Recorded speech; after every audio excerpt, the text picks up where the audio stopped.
Tom Coughlin, Jack Del Rio, Mike Mularkey, Gus Bradley, Doug Marrone, Urban Meyer. 6 guys who have all been the head coach of the Jacksonville Jaguars over their long, tenuous 26, 27, however many seasons it's been now, that the Jaguars have existed and played in the National Football League. So the topic of this video, who's going to be number 7?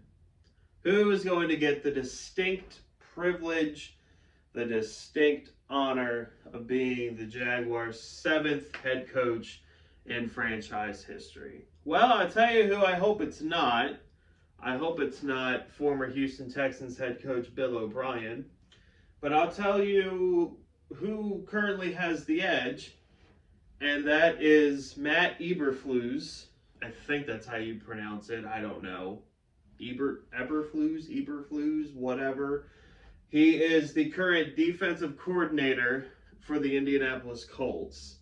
And he is the first candidate to get a second interview, which just so happened to have taken place today.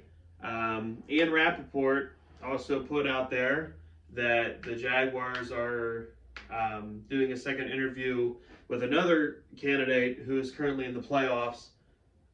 I'm pretty sure it's Byron Leftwich. Excuse me. If it's not Byron Leftwich, then it would be Green Bay Packers offensive coordinator Nathaniel Hackett, former Jaguars offensive coordinator Nathaniel Hackett. It definitely ain't Dallas's offensive coordinator like some of us had thought. And to be honest, after their game, I don't really know if I'm interested in that anymore. But I also don't really know if I'm interested in the Colts defensive coordinator because, yeah, I mean, maybe the Colts had a solid defense this past season, but if you look at the NFL and you look at the trajectory of the teams who succeed, it's the offensive-minded, the young offensive-minded coaches who are able to grab an organization and thrust it into the promised land. The NFL is not, 3 yards in a cloud of dust, or it's not, the 2000 Baltimore Ravens. Although defenses are important, obviously the last time the Jaguars were relevant was when we had a good defense. So I'm not saying it's totally absurd. I'm not saying it's totally out of the question. I'm not even necessarily saying that it would be a bad hire if Eberflus were to be the guy. But to be honest, I don't want to say Eberflus, Coach Eberflus. I know that's kind of petty and stupid, and some of you may just unsubscribe for the mere fact that I would say that, but that's my take. I really don't want to say Eberflus because that just sounds stupid. I'm at the point where you want to know my honest-to-God desire, and I'm not even sure if I've said this before. If I was Shad Khan, okay, I just realized how stupid that Eberflus thing was. I'm totally kidding. I hope none of you actually take that seriously. If I was Shad Khan, okay, and if I had my perfect plan and my perfect will done, I would walk up to Jim Caldwell and I would say, hey, how would you feel about being the EVP, Executive Vice President of Football Relations for the Jacksonville Jaguars? Because he's a little bit up there in age, not too bad, but a little bit up there. So how would you feel about that? And then how would you feel about Doug Peterson being your head coach? That would be my perfect scenario. I think under the leadership of those two guys who have had success in the NFL, I think the Jaguars would be better off. They'd be the best off that they've been since the 90s. My honest opinion, that would be my wish, that would be my desire. Will Shad Khan do that? Most likely not. I haven't heard anything more about Doug Peterson or Jim Caldwell ever since their initial interviews a couple weeks back. So there's that. So I lost my train of thought, I'm sorry. So Eberflus was today, and then Ian Rappaport had talked about a second interview being done. Like I said, I would imagine it's either Hackett or Hackett or Byron Leftwich. I will admit to you guys, now I know a lot of Jaguar fans are on the Byron Leftwich train. I was not at all. I really, really wasn't. No thank you, okay? However, I have slowly warmed up to it. I'm not saying it is not my top priority. I'm not even sure if it's my second priority, okay? But I have slowly warmed up to the idea of Byron Leftwich being the next head coach of the Jacksonville Jaguars. I'm at the point where I wouldn't hate it. Maybe a week or two ago, I might have hated it. I don't think I would hate it right now. There's a couple things that have factored into that.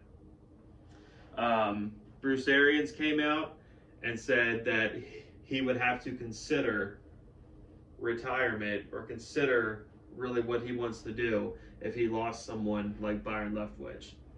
In my opinion, Bruce Arians is a really good head coach. So for him to say something like that about Byron Leftwich, to me, that says a lot. Okay. Also, I've done a little bit of, world famous Googling and internet searching and digging. And a lot of players and a lot of guys really love and respect Byron Leftwich as a leader, which is something the Jaguars definitely didn't have last year in Urban Meyer. Okay. In fact, I don't think any player stood up for him at all last year when he was fired. I mean, Miles Jack came out at the end of the season and was like, yeah, the Jaguars need a head coach who's a real man, who's a real leader. I mean, come on now. You couldn't get any more, or should I say less of an endorsement for what the Jaguars have had in that building. Gus Bradley was not a leader. Gus Bradley was a rah-rah, buddy that you go grab a Whopper with and a milkshake. Doug Marrone is the definition of mediocrity and just a guy to me.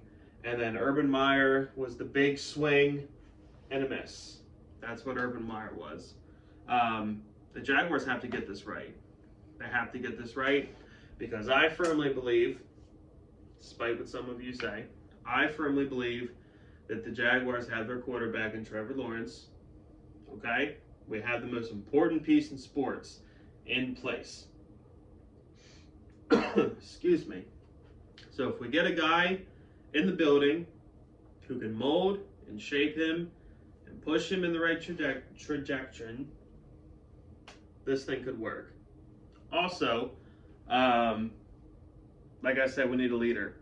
It's not just about Trevor. It's about a guy who can stand in front of 53 men, and those 53 men can be absolutely convinced of what he's saying and actually buy into what that man is saying. That's what the Jaguars need. So, like I said, my personal wants, my personal top tier thing would be to somehow get Jim Caldwell and Doug Peterson some way, shape, or form in this building.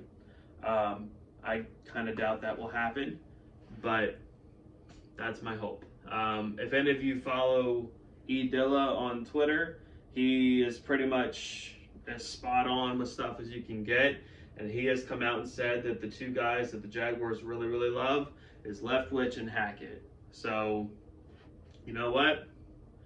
If we get that young offensive mind in there who's never been a head coach before, as long as he can lead a room of men, and as long as you're not giving me Bill O'Brien or Darrell Bevel as my next head coach, I'll take it. I'll take it.